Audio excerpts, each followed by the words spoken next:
Oh, that actually reminds me. I'm ready. Okay. Good afternoon, dear Sangha. This Sunday, Heartwood will hold the rescheduled refuge and temporary ordination ceremony during our 12 p.m. Dharma.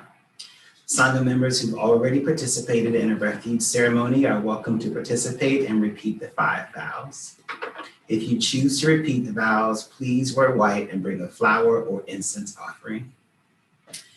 Please come and connect with the earth and support Heartwood by lending your hands, mulching, weeding, and beautifying the grounds this Saturday from 9 a.m. to noon. If rain enters the forecast, we will potentially move the service day to tomorrow, the 21st. Please bring gloves and any other gardening tools you would like to use.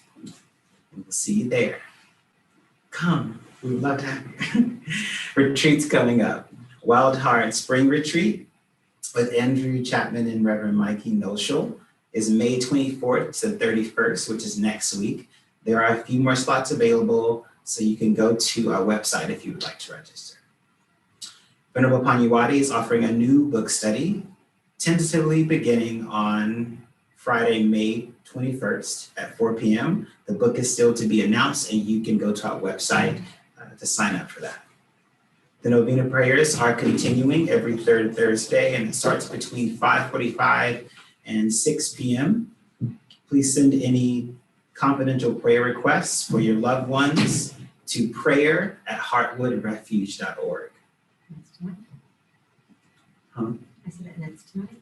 And it's tonight. The novena is tonight. Thank you, Rachel.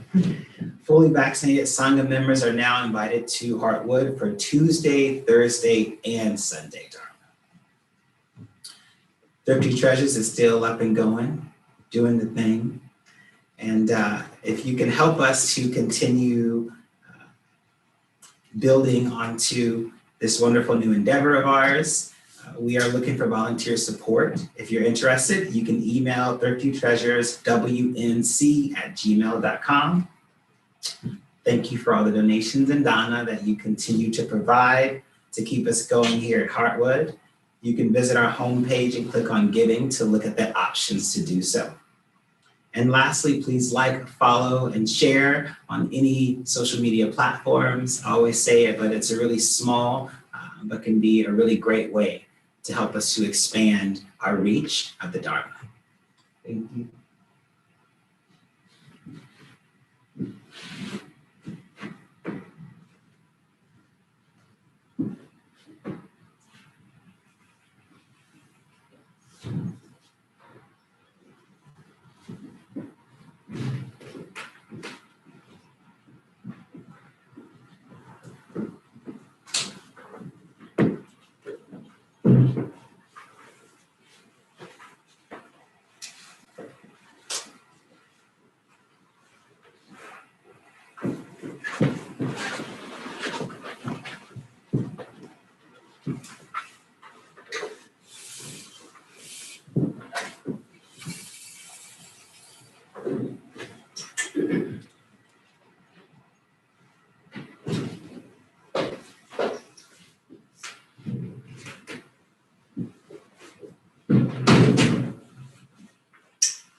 Incense burning, all the space is filled with the fragrance.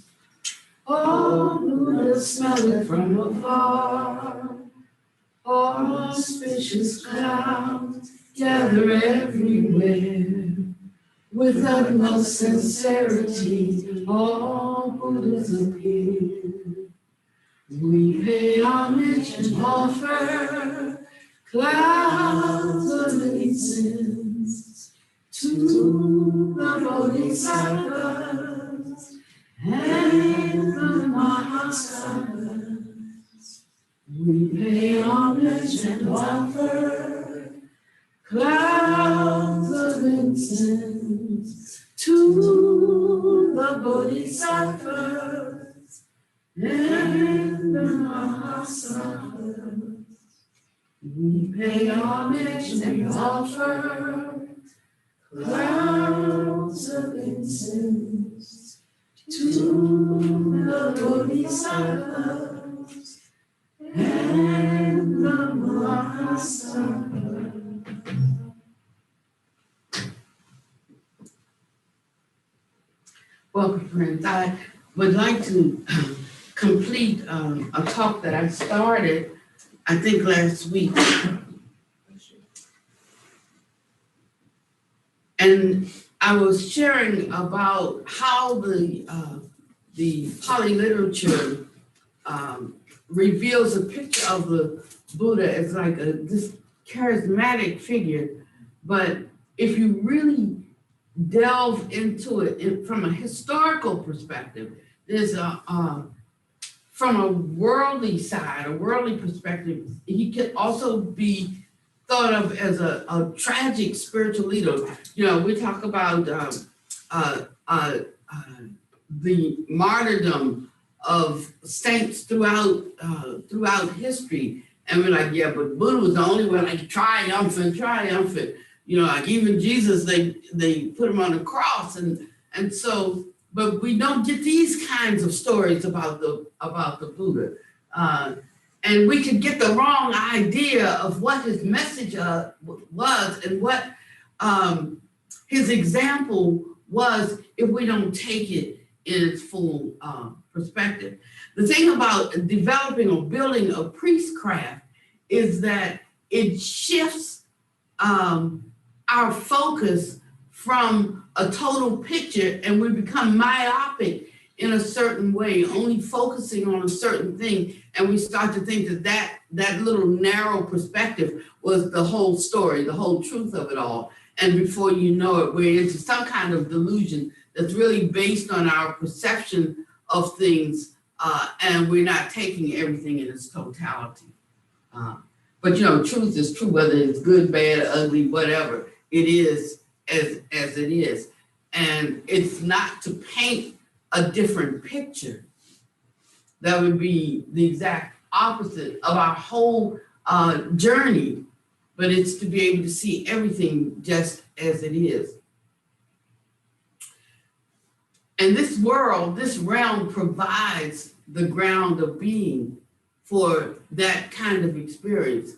You know, if you really understand the radical truth that's, or truthfulness that's desired to live dharmically, to walk any kind of spiritual life, you would understand why the Buddha talked about the worst thing that one could be is a liar. Because if you're a liar, the truth is not in you. And I'm not talking about just not revealing everything because everybody doesn't need to know everything. I'm not talking about in that way, but I'm talking about crafting a structure of appearances that's not based on a radical inner honesty. Now that's a different thing. And I'm gonna try to show how to make the distinction as you walk this life, that one can live a truly authentic life, even though we have to face the challenges of life in this world, which the Buddha called dukkha. We translate it as suffering, but the minute we translate it as suffering, we're already redefining it. You know, we're putting it in a certain category, we're putting it in a certain box. And if we're looking for a way out of dukkha, you know, then we're looking for a way out of our suffering. But that's not what the Buddha was actually talking about. And I hope I can get this across to you today. So when you really investigate the historical life of the Buddha, you find, you know, this leader who, you know, he had to establish and support an ever-growing community of disciples and followers under extremely difficult circumstances. He was part of the nobility there. And if anybody, I said it last week, if anybody watched Games of Thrones, then you know what happens like when somebody falls out of favor, it's you and your whole family. and they'll send their what do you call them, people, assassins, to the furthest corners to find you, lest you come back for revenge later and reclaim the kingdom or kill their sons or whatever. So they like just wipe out everything, whole bloodline. So there was, because his family was engaged and involved in the world, in the politics of the world in a certain way, that made him, he was often in extreme danger just by virtue of bloodline, by virtue of, like, he might have not wanted to take the principal leadership position, in their political system and so forth. But there's always the thought in somebody's mind who's coming to rule that country where, he might change his mind on the people. He might feel like he has to support and vindicate his people. So we just need to take him out too. So there was always, the awareness. He didn't say, I'm an enlightenment, nobody bothers me. There was always an awareness of, and he had to walk in a certain way. He was you can call yourself a friend to kings, but if you're not equal with a king, then you got to hold that friendship lightly, because a king can just wake up and have a bad hair day and it's off with your head, and so one could not say that in the world he was on par with kings simply because they called him for counsel. I mean, you have to be very careful in the counsel you give a king, because if he doesn't like it, it's off with your head. And so we have to keep all of these things in mind. And there's a time that he was in favor with some kings, and times he fell out of favor. There was times that they bought him gardens and parks, and times when they no longer supported him. So he had to face all of this political intrigue. There were several wars with his clan. There was the massacre of his people. In his homeland, by the time he died, his homeland had been invaded, overtaken, and his people wiped out. Did you know that? Yeah. And so, he was denounced before the government. So you can imagine losing face in front of not just a few people, but losing face in front of, a whole region where you had been so honored and cherished. And actually, it wasn't really something that he was, culpable for. It was someone who wanted to get at him and had the ear of politicians. And so, we see that playing out today. We know that's a real thing. I don't even have to go any further. And so he had to deal with all of these things. There was a challenge of his leadership by his closest disciples. They planned to come over and take over and to do it, in a very religious-y way. And it was really around eating meat. And they were saying, make a rule that your disciples can't eat meat. He said, no, I said, don't kill any living thing. He said, but when you go and you receive your alms from people, you eat whatever they give you, and you eat it with gratitude. And so he was working with them around a different attitude. It wasn't like he was supporting killing of animals, because they're going to kill them. If you don't buy them, they'll sell them to somebody else. Or if you stop eating, then everybody's going to stop and then all the animals will live. He wasn't that unrealistic, is what I'm saying. He didn't have his little pet thing. There was a person would say to me all the time, I don't eat anything that has a face, and I would just look at it. I said, that's such an arrogant comment. Maybe you should stop saying that. If you don't eat it, just don't eat it.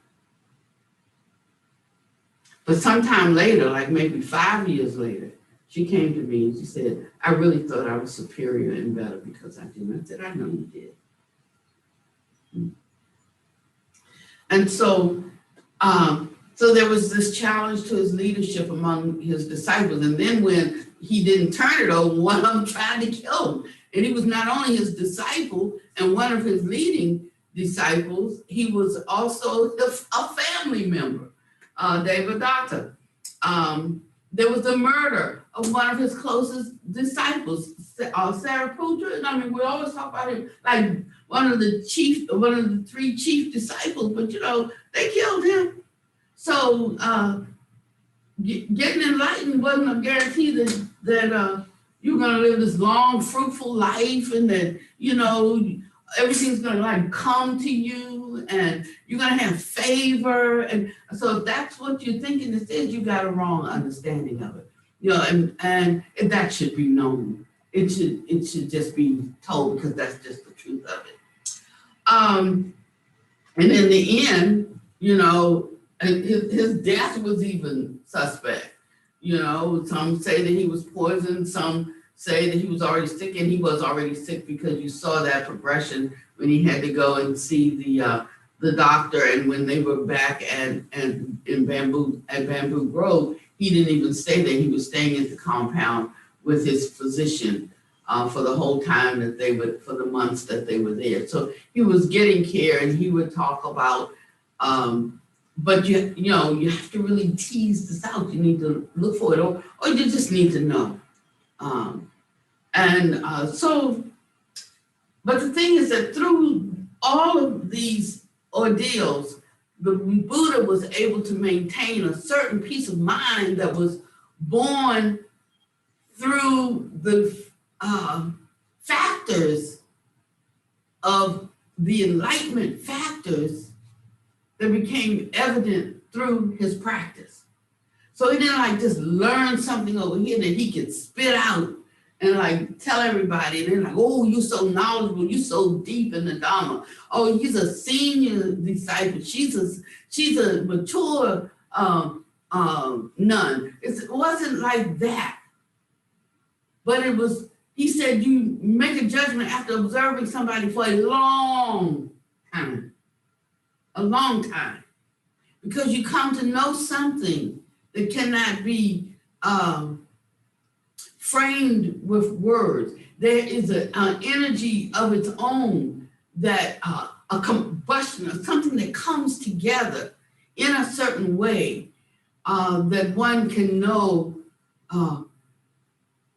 They can know what they're looking at. One can feel in to what's really real, what's really there. And one can find encouragement in being in the presence of that person. One can find, you know, so most things are caught, not taught. That's why children of abusive parents, you know, so many of them abuse their children, do the very thing that they said they would never do. The ones who were children of alcoholic parents become alcoholics, touching the thing that they said, the poison that they said they would never touch. And that's because most things are caught rather than taught. And so we have to be careful what we're catching, is what I'm saying. And what we catch, you know, it would be a shame to walk this path and miss the promise of it because we're so caught up in what we're taught. So I would like to give the second part, and I think I talked about that last week, but I'd like to give the second part of this talk today. And it's something like, I like the links of dependent origination because we have like this teaching on the 12 links of dependent origination, right? But that's not a teaching. If you look at it, he's teaching causality in a living way, that everything is like that, not like just the 12 links, you know, the 12 Buddhist links of dependent origination, but everything is like that. That everything is linked in this way. And so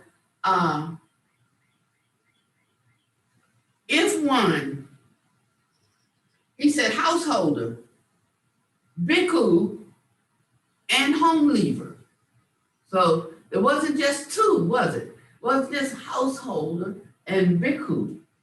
There was the home leaver. So that would be one who like lives the life, the inward spiritual life, you know, of a bhikkhu, but yet was not a robe wearing bhikkhu. You understand? He said that a monk is one inwardly. So we have inner monks, we have outer monks, we have inner and outer monks. And it's important to really get to the truth of this, because otherwise we'll only go on the outer appearance. We'll only go on and that's how things get so institutionalized that were never meant to be an institution from the beginning. But have become institutionalized because of our lack of understanding, become institutionalized because of our ego needs for elitism, become institutionalized, you know, for the purpose of not preserving the true essence of the Dharma, even though we're trying to, but in our unperfected states, we create a counterfeit. We're living in a time now when it's very crucial to know the difference between what is true and what is counterfeit. We're living in a time that one has to have the not just the insight, but has to have the stability, they have to have the endurance, and they actually have to have the inner contentment to live authentically.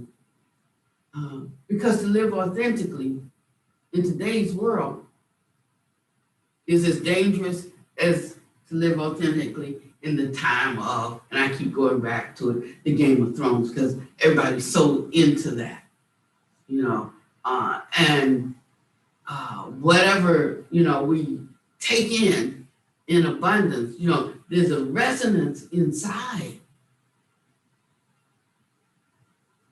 And we think that was in those days, and now we're refined, we're intellectual, we're educated, we're what's that thing when we're evolved, but same mindset. Different place, different garments, same mind.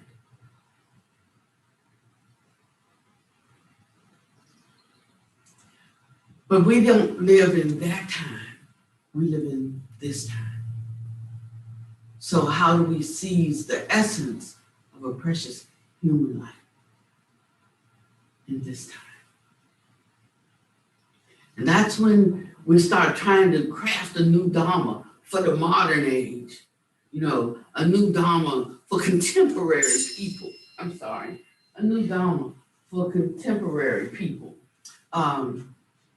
Something that's more suitable for us in our highfalutin status, you know, as well-bred, well-mannered Homo sapiens sapiens.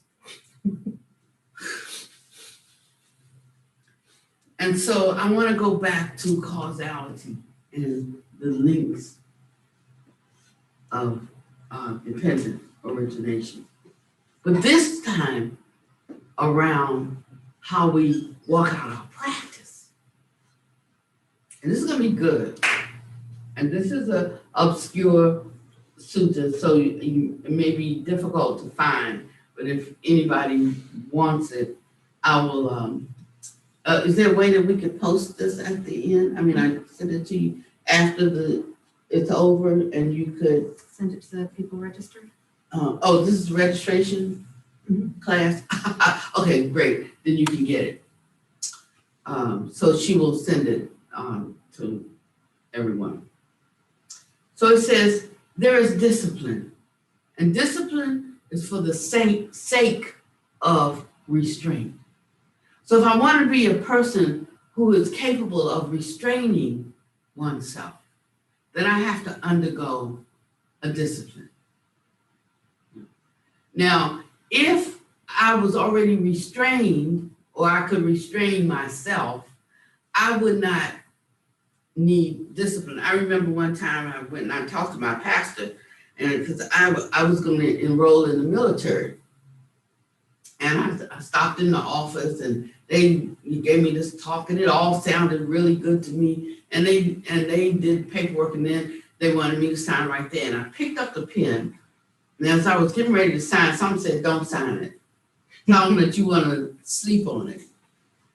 And so I said, this is all good, but I haven't even told my parents I'm doing this. I said, I don't even know how I just kind of came in here on a whim.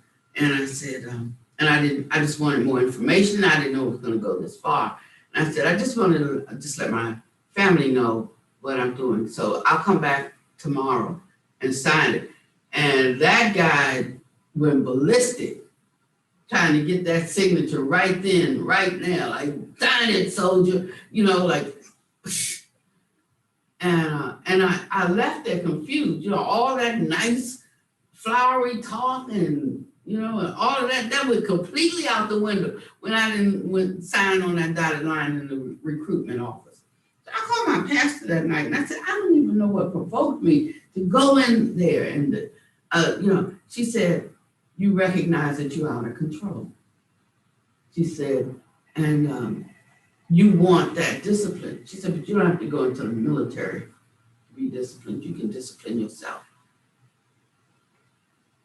And she said, but you have to really want to. And so needless to say, I didn't enroll. He said something about, didn't I know he could keep me right then, right there, So I could just see it would not have been a good choice for me, I'm pretty sure. But I acknowledged something about my sense of lawlessness, and wanting no constraints. But as I delved into my heart practice as a Christian, love began to constrain me. So it's no longer force, but it was love that set boundaries for me, or that allowed me to go further than I really wanted to go. In my head said, stop here. Heart would say, you could go a little further. Head would say, that's gonna hurt. Heart would say, the pain would be worth it. So there was this conflict between head speak and heart speak. But that came about as the result of the discipline for the sake of me restraining myself, so that the good I would do, I could do it. And what I didn't want to do, I could not do it. So discipline is for the sake of restraint. Restraint is for the sake of freedom from remorse. Because when I did what I didn't want to do and didn't do what I wanted to do, I had the pain of remorse. It has its own kind of suffering, its own kind of sorrow. When one doesn't measure up to one's own stature or idea of what is worthy. One doesn't walk in their own, in their own belief of how one should be in the world. That has its own particular kind of pain. And you can tell when one is suffering that kind of pain if you have realized or recognized your own remorse due to a lack of restraint, due to a lack of discipline. Like, I'm grown, I can do whatever I want. No, I can't.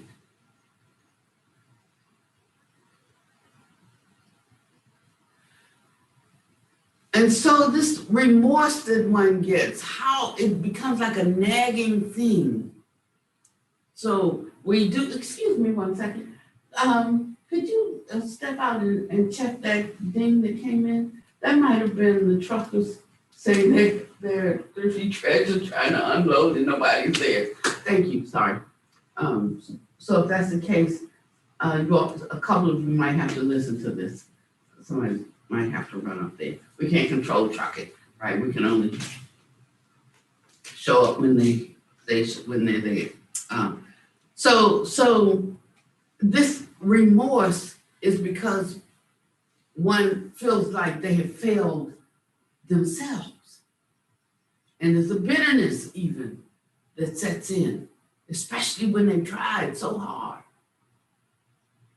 But not knowing, that's why the Buddha Master constantly is talking about the order of things, that there is an order to things. Now we like lay things out step, but he's not talking about that kind of order specifically. He's talking about an orderliness in one's progress. That means take a baby step before you take a giant leap, something like that, And that's different than not doing things in order. When you master this, it elevates you so that you can easily take the next step. And then when you master that, you can easily take the next step. But if we go out of a certain order of cultivation, then we get all turned around because we know some things before our time. It's like a child who lives like an adult. And the great suffering and the poisoning there is in that. The child never had the time or chance to be a child, who had their childhood snatched from them and they were thrust into, adult situations, adult circumstances, way before their time. So it's the same in the spiritual life. And that's why we can't expect everybody to be required to do the same things, because one may be at third grade level, one's at kindergarten level, one's at 12th grade level, And so it has to be what's appropriate for where one is in their spiritual practice, both in their knowledge and vision, and also in their actually walking out the life, not just I know, I see, but I can really also walk it out. Now, if there's no circumstance for you to walk it out, you don't know if you can walk it out or not. You say, I know, I see, and that's all there is. But when the opportunity presents itself to walk it out, then you come to know whether you really know and whether you really see. So there's a discipline for the sake of restraint, restraint for the sake of freedom from remorse. Then there is freedom from remorse for the sake of joy. In other words, our joy comes from our freedom from remorse, which comes from restraint, which comes from discipline. You see where I'm going with this? It's almost great to like back it out, but he walks it forward first, and then, and then we back it out. So one can't expect to have joy if they are full of remorse. Good, I would do, I don't do. What I don't want to do, I do. Okay. And I see that same thing in you. The good you would do, you don't do it. And what you don't want to do or what you say we shouldn't do, you do those things, And then judgments set in, definite lines. We lose our compassion for others. We just get pissed off and tired, And so the joy is not there. The joy is not full. There's a song we used to sing in the church. I guess they still sing it. It said, this is my commandment, that you love one another, that your joy may be full. So if your joy is not full, you got to look at your love like you got to love a little more. And then you won't have that remorse that cuts off the possibility of joy in your life. And when that joy is there, it's joy for the sake of rapture, tranquility, and pleasure. What kind of rapture, tranquility, and pleasure? Those kinds that are born of concentration. The ability to be focused, present right here, to penetrate and beyond just seeing the ocean in waves, see the ocean in its full depth and glory and vastness. The ocean is a scary thing, especially if you're a person who drowned before. And I drowned, so I have like a great respect for water. Anything over a bathtub is a little bit too much for me. Because there was something about surmounting in that time that I was drowning and could not prevent the force and the quality of the water from totally consuming me. It didn't have to come in a tsunami. It didn't have to come in a tidal wave. It was just jumping in a pool out of my depth. Couldn't swim, get my way back to the top, and yielded when the air ran out. That was it. So I have great respect for water. But this rapt joy, which leads to rapture, now it's joy is like a mental feeling. A rapture is moving towards a kind of pleasantness, maybe in the subtle body, pleasure in the physical body. So now you've got the physical body, the subtle bodies, and the mind all on one accord. So we have these ripples and ripples of pleasure just completely absorbed in. But the Buddha said this is not a pleasure that the world gives you. Because the world gives you one hand, takes it back with the other. Gives it back to you, then takes it back with the other. So you have your ups and downs, your ins, your outs, your longs, your shorts. But this is a different kind. That there is no sorrow added to it. There may be the intensity of determination to do your best and recognizing when you don't, but there is no sorrow added to it. So the Buddha said that when he encountered this, through his practice, which was not just isolated practice, but through his engagement with people, learning to restrain himself, applying that discipline, that the joy began to override the sense of remorse and impotence.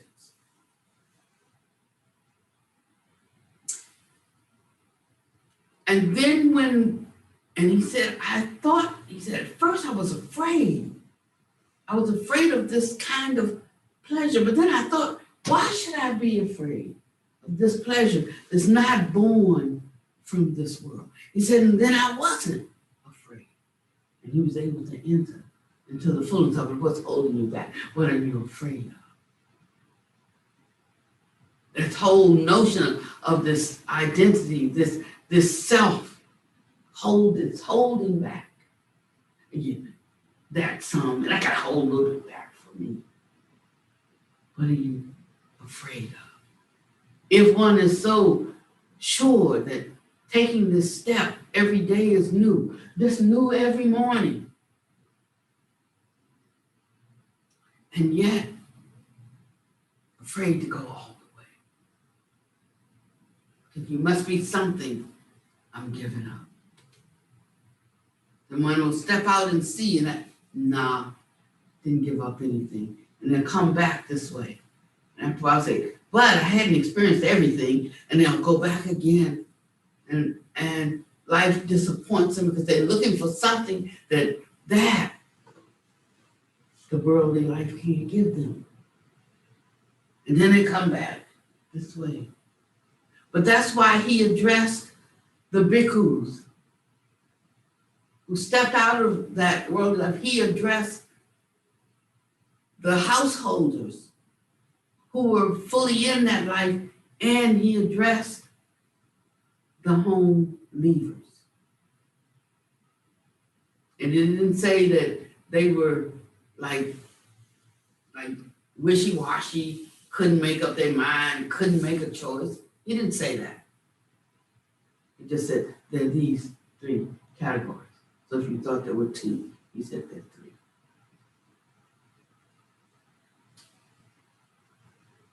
And then I didn't tell you what he said after he said house of, but I'm gonna tell you at the end. So there's this kind of concentration is almost like a magnifying glass. Like if you hold a magnifying glass like over one spot, that one little spot gets blown up and all that's outside of that, remains the same. But if the magnifying glass comes closer and closer and closer to you and you hold it up here in your face, then everything gets magnified. So if you could think about concentration in the sense that when one starts to meditate, there are these outer distractions as you're starting to descend in your folding inward. There's like these distractions thing. You say they're outside of my meditation. You say that when you say they distract me from this. But there comes a place that as you bring in and cultivate and develop that kind of concentration, it doesn't end here at this point. It continues. But when it continues and it goes something like this, if you can catch the picture, now everything that was outside, like coming like this, is on the outside of my concentration, right? That those things that distract me, somebody talking over there, somebody rustling over here, somebody do, that thing that happened yesterday, what you said to me last week, all of those things that start rising up. This is my meditation. This is my focus. This is my concentration all in here. And all this is on the outside of that are the things that bother me, that hinder me, that disrupt my tranquility, right? But as I start to get more and more focused, something happens, and that it doesn't stop at a point. It continues on infinitely. And as it does, everything that was outside of your meditation, outside of your concentration, outside of your focus is now inside. That's the best way I can explain it. Maybe you can come up with a better analogy, but just from where I stand, just on my side, there was no longer any outer and inner. All of it is inside. Just like at a time, the majority of it was outside. Now, and even if it doesn't feel inside, then there's a way that one lets go, not clinging to any particular stream. That's the attachment to something, my view, my way, what I call mine, my this, my that, my who, my what, And it doesn't mean that we don't live in, our lives with these things now, but I'm talking about inner freedom now. I'm talking about the freedom from dukkha. It's not going to be accomplished by simply becoming detached. So we have to unpack some of this in a different kind of way. So now this concentration, this magnification, if you will, this kind of vastness becomes one's constant, steady view, and they see everything through the lens of that. It's like people think they know me, maybe because I stop and say a few words or smile and say, oh, I know her, But if they don't know me, they don't know me unless they've had time to be with me. And just about my 9 out of 10 conversation, everything looks like Dharma to me. I mean, it just really does. It just does. You know, fun is like Dharma, work is like Dharma, troubles is like Dharma, happiness is Dharma. I mean, it's just all Dharma, you know. And I just try to, you know, unpack what Dharma it is, you know, and where I'm going to stand in relationship to what's showing up right now. Because the thing to realize is that when something shows up, what shows up is the fruit. It doesn't, the causality is made manifest in the fruit. So by the time something like shows up, like a cake, the ingredients have already been put together. That puppy's been put in the oven and baked. So what's showing up is simply the fruit. We think this is happening now. No, what needed to happen has already happened, and this is the result. So there's no point in diving into this as if this is happening now, because it already happened by the time the fruit shows up. Are you with me on that? If you got that one thing today, it could completely transform your life.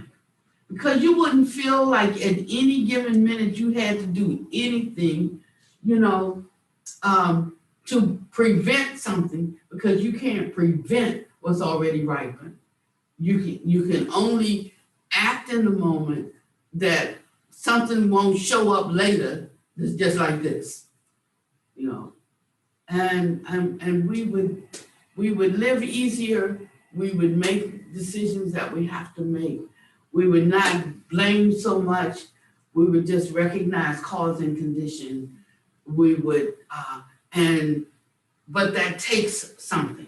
It takes a kind of vast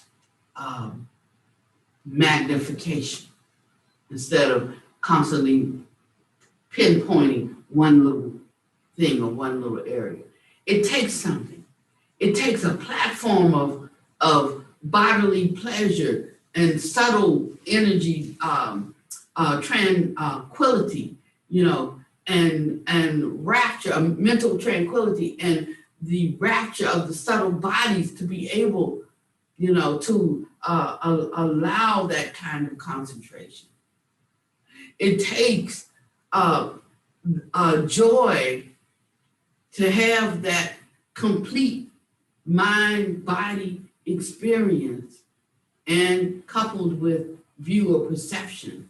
It takes freedom from remorse to have that kind of joy. It takes restraint to have that freedom from remorse. It takes discipline to have that kind of restraint.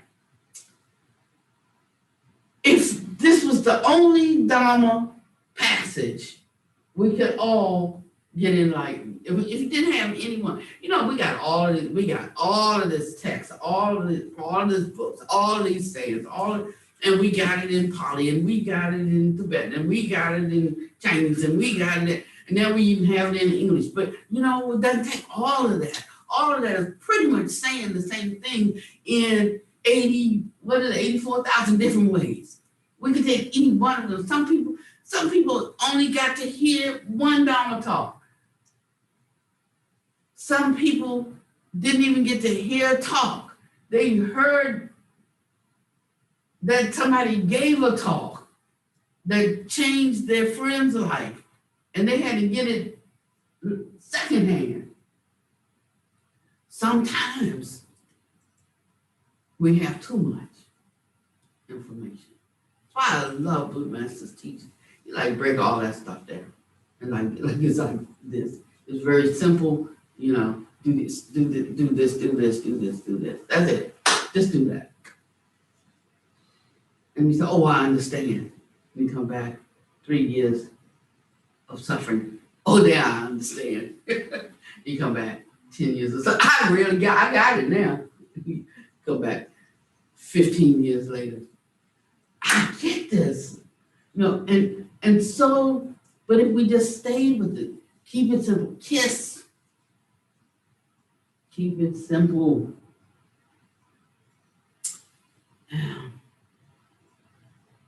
It's right there in front of us. By the time we add in what we think and what we feel and what we know and by the time we add all of that, spoils the good for nothing but to be tossed away. And so this concentration has a purpose. It produces the knowledge and vision of things as they are. It helps us to know that the present moment is the fruit of something. It's not something happening now. It's the fruit of something. Therefore, there's no crisis intervention I'm going to be able to do because it's already been done. Now I have to go in a different direction or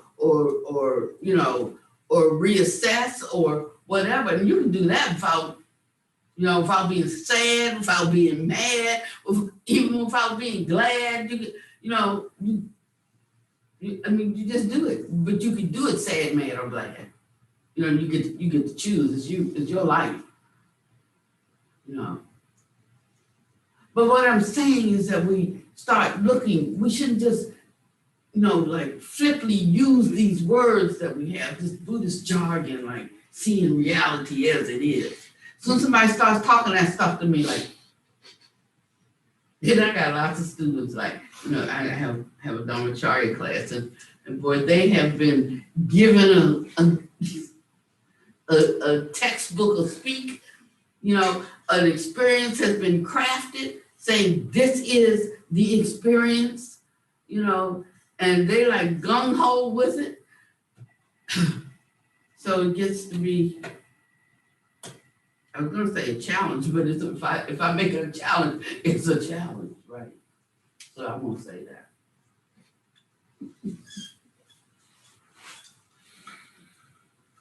I'll say, it gets to be interesting.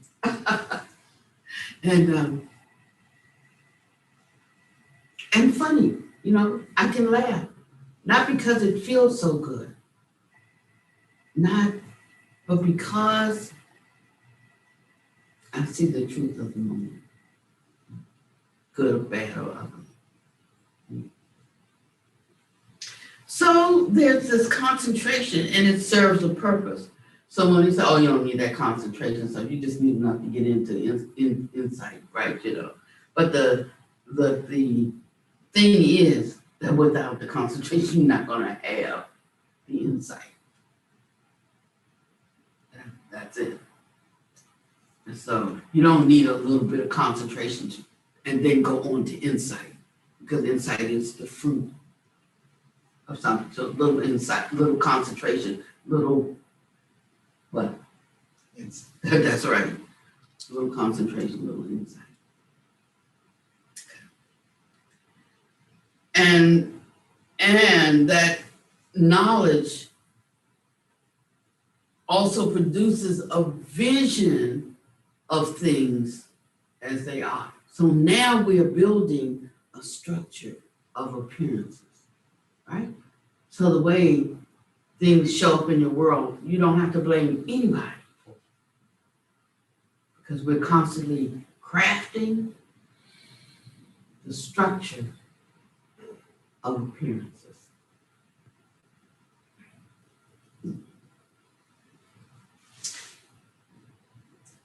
But when that comes, when we see things as they are, and that knowledge and vision of this is this, they produce a disenchantment. Now, when I was a child, there was a theme park called Enchanted Forest. And I loved to go to that. It's like a fairyland. And my father would take me once a year because it was in another state. And even now I have such fond memories going to the enchanted forest. But then we didn't go for a few years. And I kept saying, I'd like to go to the enchanted forest. And he took me to the enchanted forest. And all I saw was a big whale, that I used to climb on and slide. And, I saw all of these things. And I was like, why was I so enchanted by this? And what happened was I grew up. I went from 6 to being 9. And that was okay for a 6-year-old, but not so much for a 9-year-old. 9-year-old could see what it was.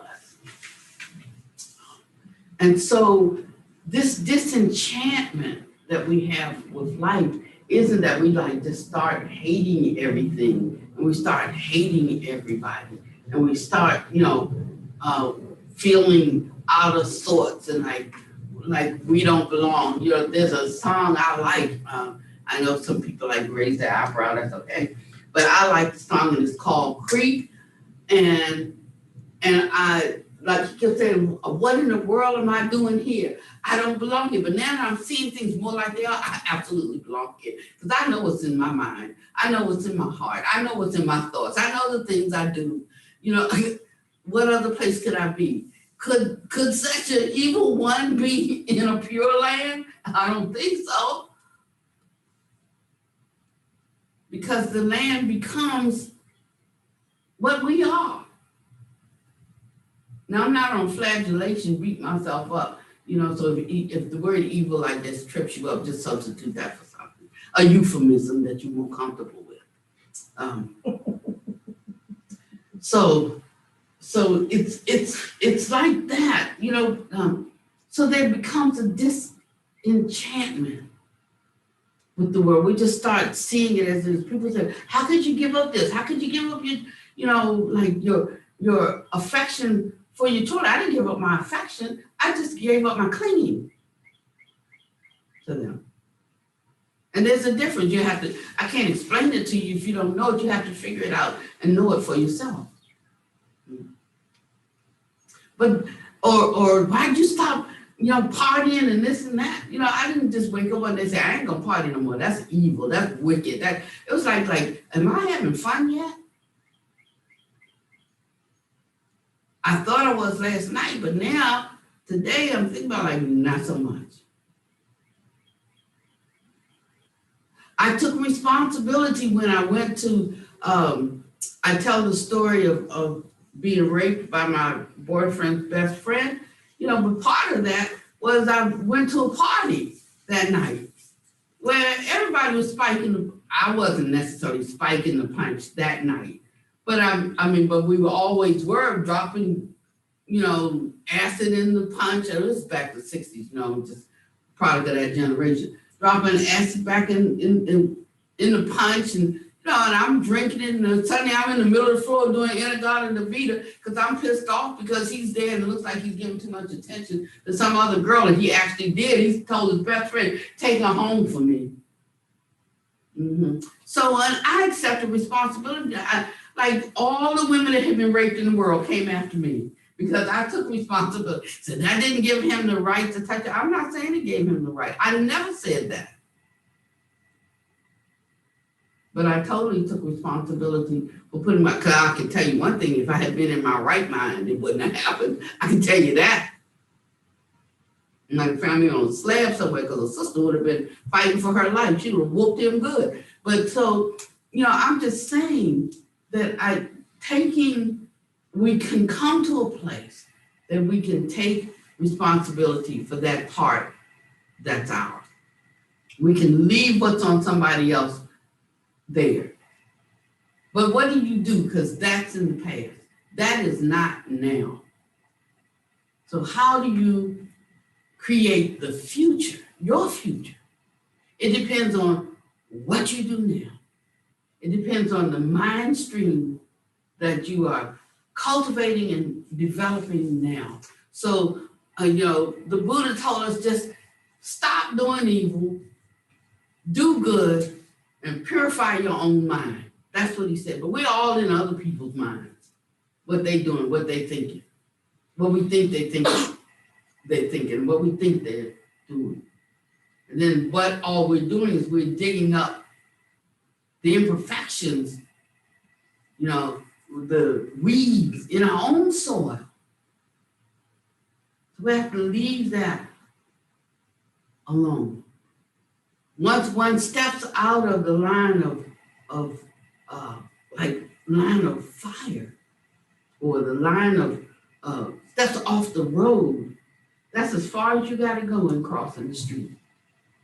To step out of the danger and leave the rest. But no, we have to continue it on and make it into something more and something more, and and all that's coming out of our own life. And when we realize that, and how that does not bring us happiness, then the disenchantment with thinking that way, with being that way, allows us to drop, to stop, to do something different. So when you're talking about loving your enemies and doing good to those that despitefully use you, when you think about it, you can say, oh, I can do that. But when you're confronted with it, can you do it? Now, if you're not successful, like you try and try again. Try and try again. That's all. But you're able to hold life with a certain looseness. You're able to have a certain fluidity in your movements. You're no longer mentally constrained. It can work out good just as well as it can work out bad. When you bowl, now I won't say when you bowl, when I bowl, and I'm telling you, I went bowling with my daughter when she was down. That's it. That was 2 weeks ago, at least, and I'm still hurting. So I know my time for bowling is now over. I didn't know it 2 weeks ago, but I know it now because I'm still hurting 2 weeks later. But when I bowl, and a 10-pound ball, first of all, that's not quite heavy enough to knock them all down. And 11-pound ball is too heavy. So I'll use a 10-pound ball, but very rarely get a strike because this doesn't create the momentum that you need and the wallop that you need to shatter the pins. And that's the whole key to the thing, but when I roll the ball, if I roll the ball and I do like that, take my hand over this way, even though I release the ball like straight, I've already programmed it when my hand goes this way. So I learned how to roll it and turn my hand outward that way. And then the ball, then it goes straight down the lane. But when I turn it and go this way, the ball goes that way. And so the Buddha says it's that way with our mind. Whatever we think and ponder on becomes the inclination of our mind. He abused me, he beat me, he robbed me. Those who harbor such thoughts in them hatred will never be appeased. So if you want to know why folks are hating out here, it's because what's in their mind. He abused me, he beat me, he robbed me.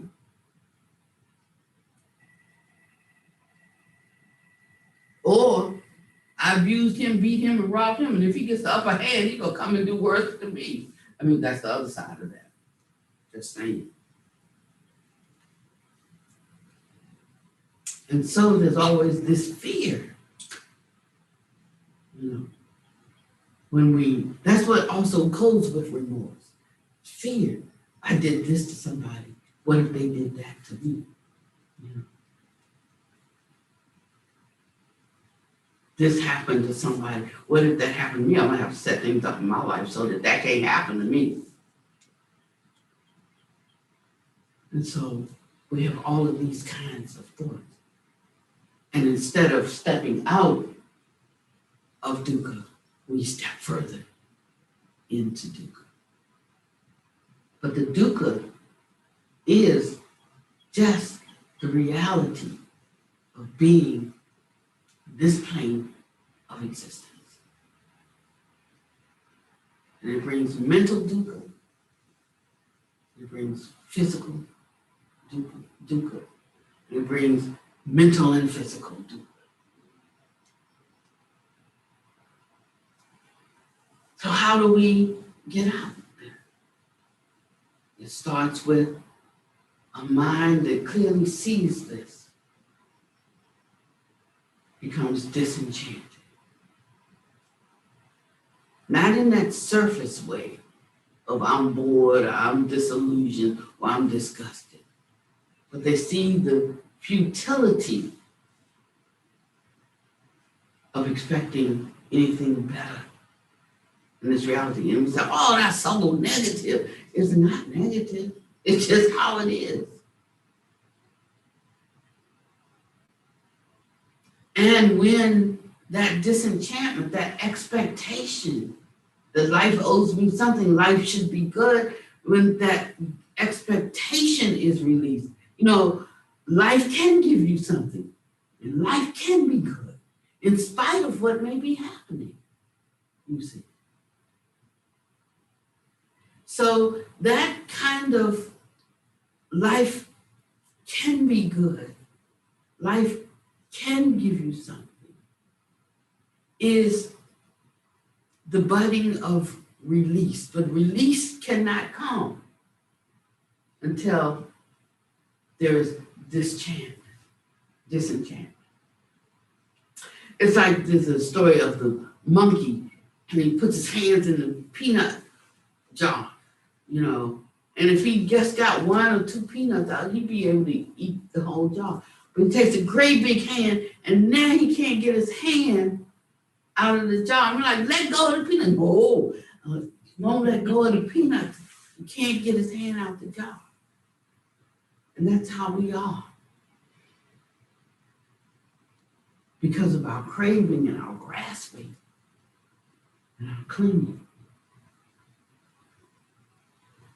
Thinking that we still have something to gain, something to win, something to have. But this is like one giganto casino.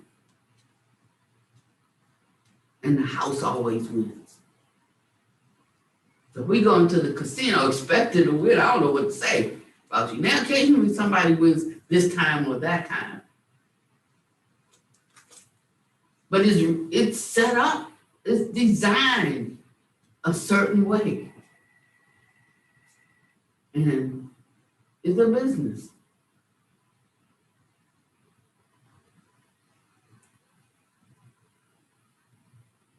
And so there's this disenchantment that arises,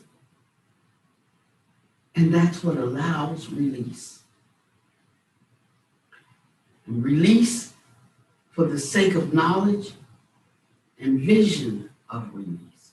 Release for the sake of directly knowing and seeing the far-reaching implications of freedom. Like hearing the sound of freedom, that bell ringing in the distance, saying, go that way.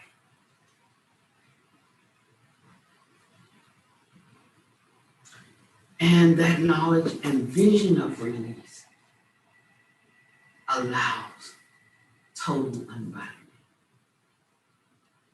without clinging. So he said household bhikkhus and home leaders. All three of you, if rightly practiced by reason of your right practice, are accomplishing the true way, the wholesome Dharma. The true way. What is the true way? What is the wholesome Dharma? It's just this. Total unbinding without clinging. That's the result of knowledge and vision of release. That's the result of release for the sake of getting that knowledge and vision. That's the result of disenchantment that allows one to move towards that release. That's the result of knowledge and vision of things as they are, that produced or allowed the disenchantment. That's the result of concentration for the sake of knowledge and vision of things. That's the result of the pleasure, the tranquility, that's the result of the rapture that came by way of joy that was precipitated from freedom from remorse, that came by way of restraint, ushered in by this.